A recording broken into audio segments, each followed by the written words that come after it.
Hello viewers, welcome back to my YouTube channel. आज हम पढ़ रहे हैं a treatise on Organon of medicine part third, जिसमें से हम पढ़ेंगे मियाज्म। तो स्टार्ट करते हैं। मियाज्म जो टॉपिक है वो बहुत ही लॉन्ग है और इस बहुत ज़्यादा समझने वाला है। टाइप्स ऑफ मियाज्म, फिर क्रोनिक, एक्यूट क्रोनिक में 3 टाइप्स हैं, सोरा, सिफिलिस, साइकोसिस। तो हम एक एक करके देखेंगे। तो सबसे पहले हम बेसिक से स्टार्ट करते हैं। Chapter is 26, chronic miasm. एक दास से development of Hahnemannian theory of chronic miasm. अब उन्होंने बताया कि हैनीमैन ने क्या थ्योरी दी क्रोनिक मियाज्म के डेवलपमेंट के लिए। It was continually repeated fact before Hahnemann after discovering and practising homoeopathy for about 30 years. कि ये क्या हो रहा है कि 30 साल से जब उन्होंने प्रैक्टिस की 1719 से 1820 तक, तो ये it was a continually repeated fact. तो ये एक रिपीटेड फैक्ट था क्या, मियाज्म, that the non-venereal chronic disease after being removed homeopathically by the remedies fully proved up to his time। कि मतलब इसमें क्या बताया था उन्होंने, वो क्या फैक्ट था, ये था कि जो नॉन वेनरल क्रोनिक डिसीजेस हैं, अगर हम उनको आफ्टर बीइंग रिमूव्ड होम्योपैथिकली, जब हम उन्हें होम्योपैथिकली हटा देते हैं पूरी तरह से, by the remedies fully proved up to his time, मतलब उस वक्त तक जो भी रेमेडीज़ प्रूव थी उनको हम होम्योपैथिकली प्रिस्क्राइब कर रहे थे वेनरल क्रोनिक डिसीज़ में और उन्हें क्यूर करने की कोशिश कर रहे थे। ऑलवेज रिटर्न इन अ मोर और लेस वेरिड फॉर्म।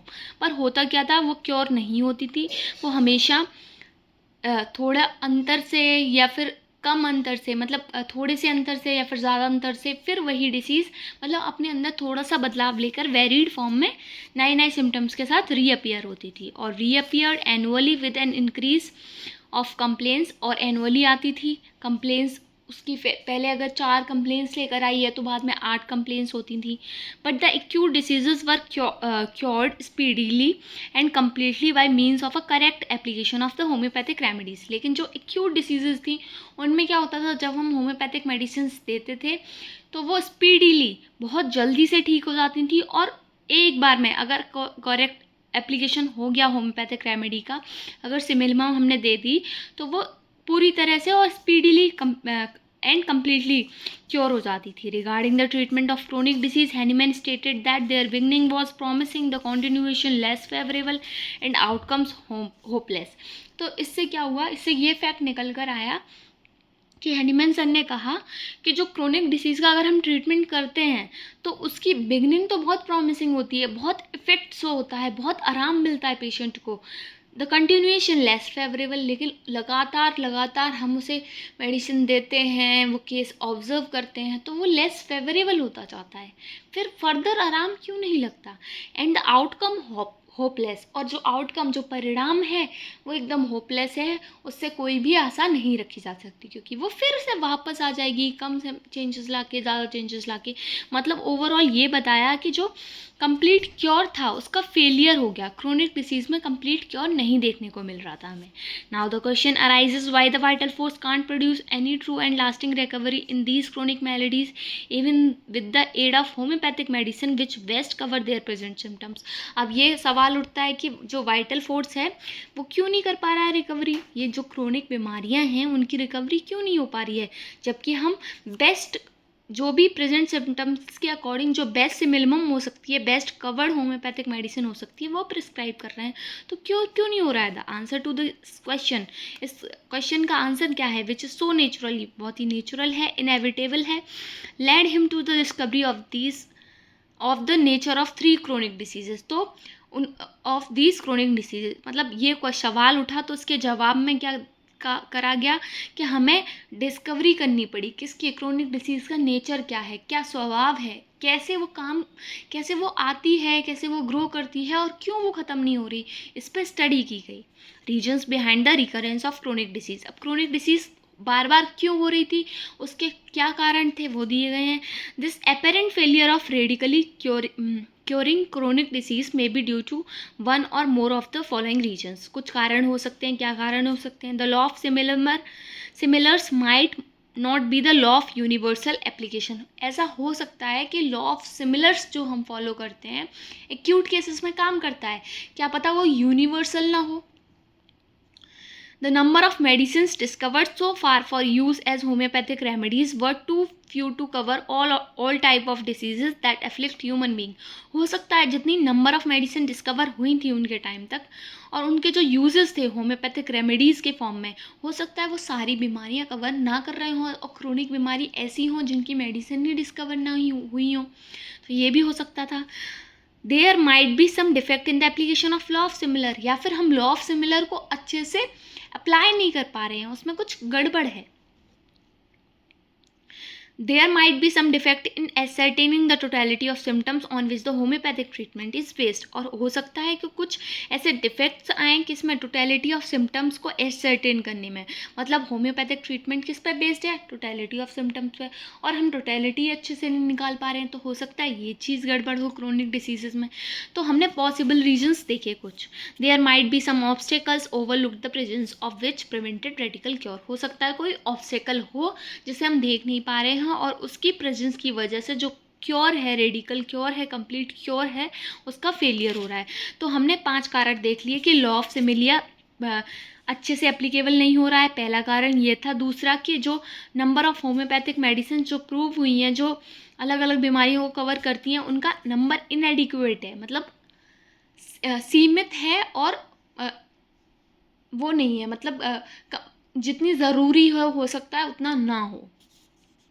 कुछ डिफेक्ट हो सकता है लॉ ऑफ सिमिलिया में, some defect in the application of law of similia को अप्लाई करने में कुछ डिफेक्ट हो सकता था, या फिर टोटलिटी ऑफ सिम्टम्स को एसर्टेन करने में, नोट करने में कुछ डिफेक्ट हो सकता था. और लास्ट वाला कि कुछ ऑब्स्टेकल प्रेजेंट है जो कि क्योर में अड़चनें आ रही हैं, कुछ ऑब्स्टेकल्स हैं जिन्हें हमें ओवरलुक करना चाहिए. फिर डिस्कशन क्या हुआ. Hahnemann discussed and argued the ever point in the following veg. उन्होंने अलग अलग पॉइंट्स को आर्ग्यू किया गया. फर्स्ट क्या है, Hahnemann dismiss the first point on the ground that the law of similar is based on several observation and experiment and supported by inductive and deductive mode of reasoning. This law was observed to be followed by nature herself to bring about cure of natural disease. फिर Hahnemann sir ने कहा कि पहला जो point था कि law of similar हो सकता है कि वो यूनिवर्सल एप्लीकेशन नहीं है. Law of similia may not be applicable universally. जो पहला पॉइंट था उसमें उसे ये कह के डिसमिस कर दिया हैनीमन सर ने कि जो अगर हम ग्राउंडेड होकर देखें तो जो लॉ ऑफ सिमिलर है वो बहुत सारी ऑब्जर्वेशन पे बेस्ड है, बहुत सारे एक्सपेरिमेंट पे बेस्ड है. वो इंडक्टिव और डिडक्टिव दोनों लॉजिक को सपोर्ट करता है, दोनों लॉजिक से फॉलो होता है. और ये जो लॉ है वो नेचर के द्वारा ही फॉलो हो रहा है. Observe to be followed by nature, nature के द्वारा फॉलो हो रहा है, ऐसा हमने ऑब्जर्व किया है. Herself to bring about cure of natural disease, ताकि वो नेचुरल डिसीज को क्योर कर सके. तो ऐसा तो नहीं है कि लॉ ऑफ सिमिलिया एप्लीकेबल नहीं हो रहा यूनिवर्सली. फिर सेकेंड उन्होंने कहा Hahnemann argued the second reason is follow. Second reason क्या था, inadequate number of proved homeopathic medicine, कि जो होम्योपैथिक मेडिसिन है वो बहुत ही सीमित है, इसीलिए हो सकता है वो बीमारी कवर ना कर रही हो. तो क्या आर्ग्यूमेंट दिया उन्होंने. The followers of homeopathy have consoled themselves by the too small number of homeopathic remedial means that have so far been proved as to their pure action. मतलब उन्होंने खुद को कंसोल कर दिया. द फॉलोअर्स ऑफ होम्योपैथी के जो followers थे, मतलब क्या है कि जो होम्योपैथी के फॉलोअर्स थे उन्होंने ये खुद को कह के कंसोल कर लिया कि बहुत कम नंबर्स हैं. But this excuse or so called consolation never satisfied the founder of homeopathy. पर ऐसा फॉलोअर्स ने तो मान लिया कि हो सकता है कि कम मेडिसिन है इसीलिए ये हो रहा है. उन्होंने ऐसे खुद को सांत्वना दी कि नहीं, इसमें उनकी कोई गलती नहीं है, इसमें कोई गड़बड़ नहीं है, मेडिसिन ही हमारे पास कम है. लेकिन जो फाउंडर ऑफ होम्योपैथी हैं डॉक्टर CSF हैनीमैन सर, मतलब Christian Friedrich Samuel Hahnemann sir, CFS Hahnemann sir, जो हैनीमैन सर हैं फाउंडर ऑफ होम्योपैथी, वो इससे सेटिस्फाइड नहीं थे. उनका क्या कहना था, particularly because even the new addition of proved valuable medicine increasing from year to year have not advance the healing of chronic. कि सालों साल दवाइयाँ बढ़ती जा रही हैं, लेकिन क्रोनिक डिसीज़ में तो कोई एडवांसमेंट हमें देखने को नहीं मिल रहा उसकी हीलिंग में. जो नॉन वेनरल डिसीज़ हैं वो तो वैसी हैं बाई ए सिंगल स्टेप, एक स्टेप तो आगे बढ़े. अगर एक स्टेप भी आगे बढ़ती हैं तो हम सोच लेंगे कि हमारी दवाइयाँ कम हैं, पर नहीं, दिन ब दिन दवाइयों की खोज हो रही है पर डिसीज़ में कोई फ़ायदा नहीं हो रहा है. While acute diseases, unless these are at the commencement, threaten unavoidable death.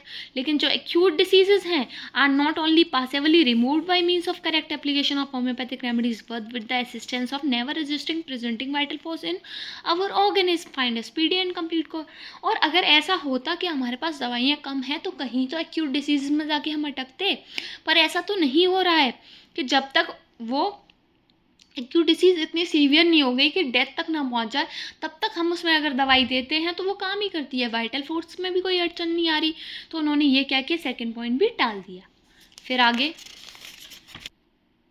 3 and 4, जो थर्ड और फोर्थ पॉइंट था, the repeated failure of complete cure of chronic disease give him the first clue that the disease presented before the eyes of homeopathic physician is not a well defined disease. फिर उन्होंने ये देखा कि जो repeated failure हो रहा है, मतलब बार बार जो डिसीज़ है वो फेल हो रही है, क्रोनिक डिसीज़ का जो क्योर है वो फेल हो रहा है, तो मतलब कुछ ऐसा है जो फिजिशियन नहीं देख पा रहा है, उसको वेल डिफाइंड डिसीज़ नहीं मिली है, मतलब ट्रू टोटलिटी नहीं है। He has always to encounter some separate fragment of a more deep seated original disease in order to cure speedily and permanently। फिर उन्होंने क्या किया, उन्होंने हमेशा एक सेपरेट फ्रेगमेंट बनाया जिसमें उन्होंने ओरिजिनल जो डिसीज़ है उस जो कि डीप सीटेड है उसके बारे में बहुत ज़्यादा जानकारी ली ताकि वो स्पीडीली और परमानेंटली क्योर हो जाए। मतलब उनको लगा कि ट्रू टोटलिटी नहीं मिल रही है तो उन्होंने एक अलग से फ्रेगमेंट बनाया और टोटलिटी लेने की कोशिश की। The great extent of this disease is shown in the new symptoms appearing from time to time.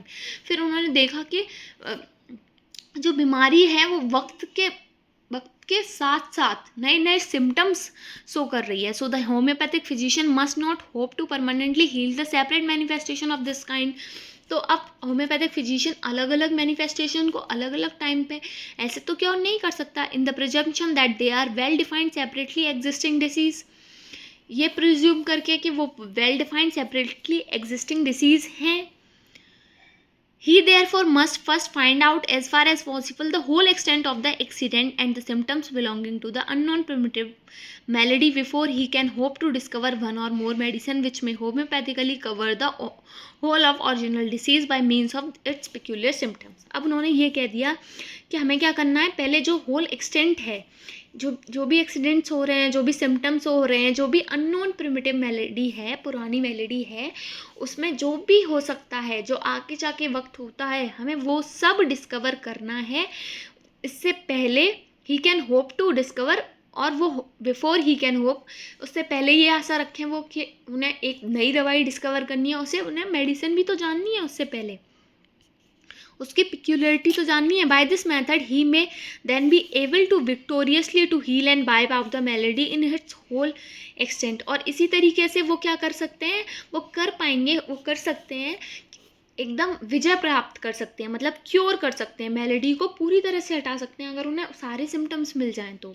That is all the fragments of disease appearing in so various form, के जो जितने भी फ्रेगमेंट्स आ रहे हैं, जितने भी डिसीज़ फॉर्म है उसमें जितने भी बदलाव आ रहे हैं, जितने भी फ्रेगमेंट्स हैं उसके, उन सबको अगर वो नोट कर लें तो उन सबको हटा भी सकते हैं। तो ओवरऑल इतना जो पॉइंट था उसमें सिर्फ यही बताया कि ट्रू टोटलिटी ऑफ केस नहीं मिल रहा था, इसलिए उन्हें लगा कि कहीं कुछ मिसिंग है। फिर उन्होंने बताया कि एक ही डिसीज़ के जो कंटिन्यूस डिसीज़ है, जो प्रोग्रेसिव डिसीज़ है, उसके कई सारे एक्सप्रेशंस हैं जिनसे हमें पूरी डिसीज़ की पिक्चर मिलेगी, पिक्यूलरिटी मिलेगी।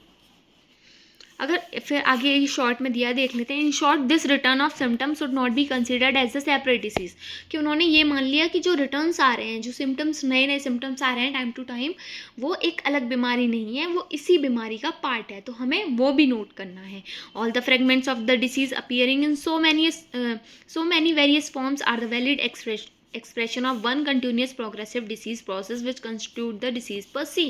तो उन्होंने यही कह दिया कि जितने भी बहुत सारे एक्सप्रेशंस हैं एक डिसीज़ के, जो कंटिन्यूस प्रोग्रेसिव डिसीज़ चल रही है पर उसके अलग अलग एक्सप्रेशंस हमें शो हो रहे हैं, उससे मिलकर डिसीज़ पर से एक कंस्टिट्यूट होता है, जिससे हमें पिक्यूलियर डिसीज मिलेगी, एक डिसीज की प्योर पिक्चर मिलेगी.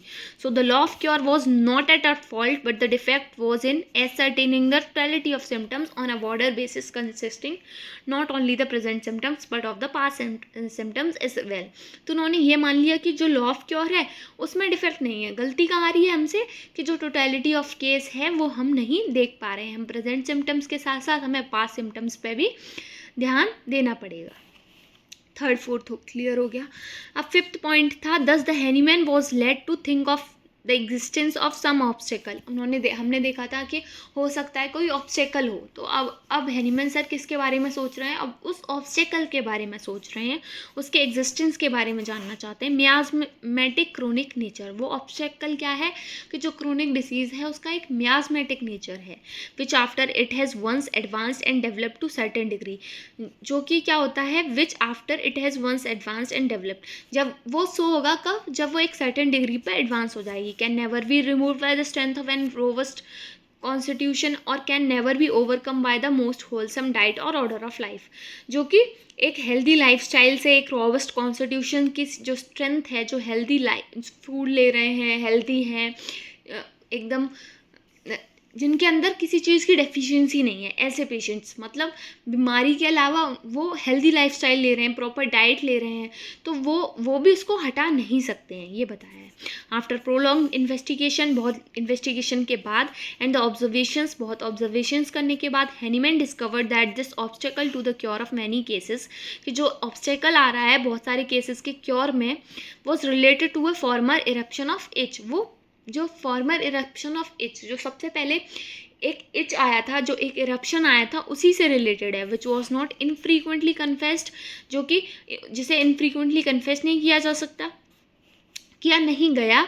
And the beginning of all the subsequent suffering usually dated from that time. और फिर वहीं से शुरुआत हुई, जो भी सफरिंग हुई उसकी कहाँ से शुरुआत हुई, जो फॉर्मर वाला इरप्शन था, जो इच था, वहाँ से.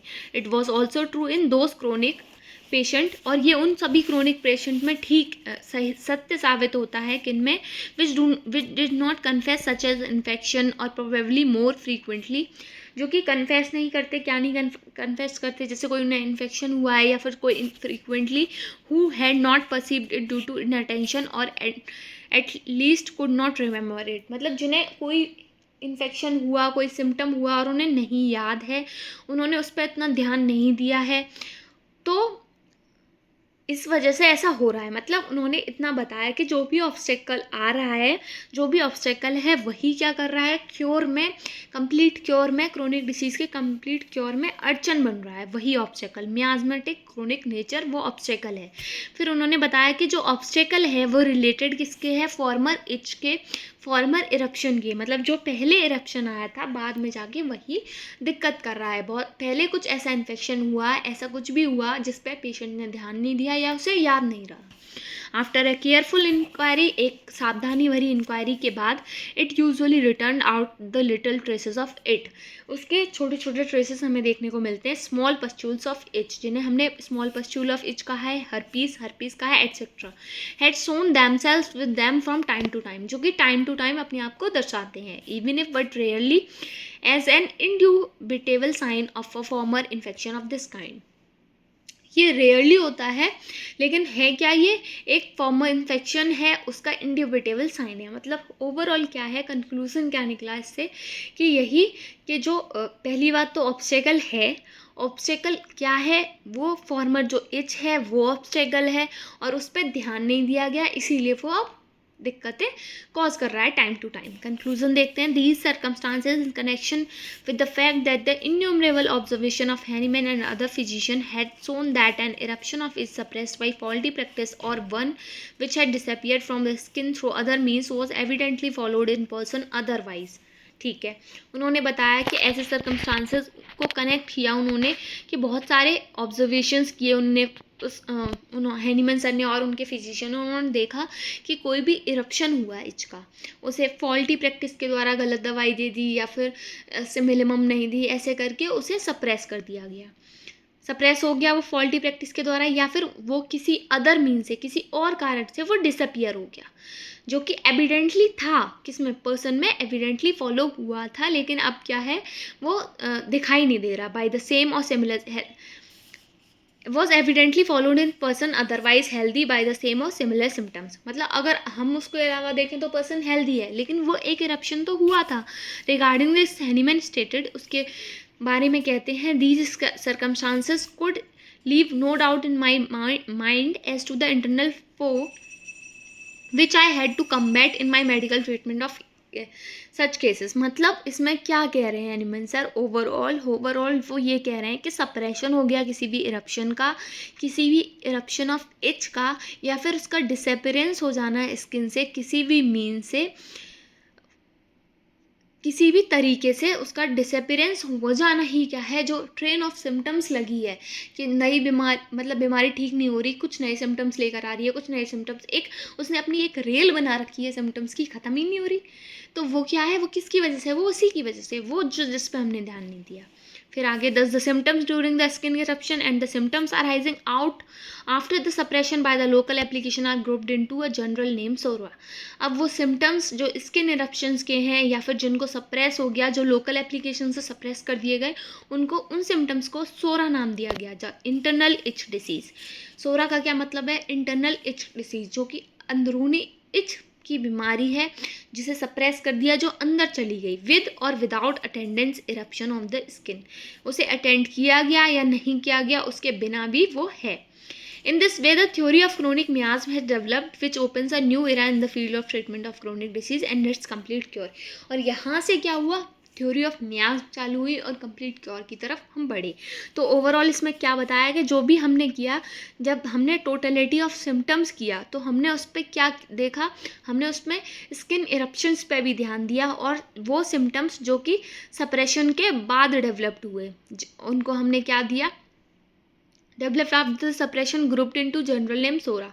हमने उनको सोरा नाम दिया।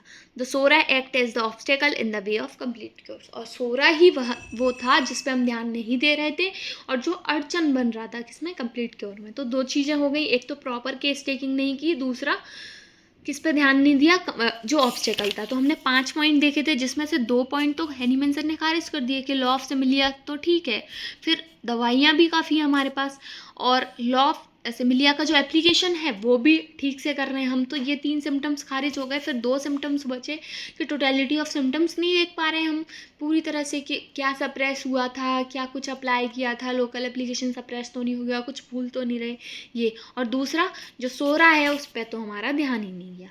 तो ये इतना था। अब हम इसके बाद पढ़ेंगे मियास्म। तो ये बेसिक चीज़ें थी मियास्म के बारे में। अब हम इसके बाद अच्छे से मियास्म पढ़ेंगे। तो अगर आपको वीडियो पसंद आई हो तो लाइक करें और चैनल को सब्सक्राइब ज़रूर करें। कोई भी क्वेरी है तो कमेंट सेक्शन में पूछ सकते हैं, और किसी और टॉपिक पर वीडियो चाहिए तो कमेंट सेक्शन में बता सकते हैं। Thank you for watching.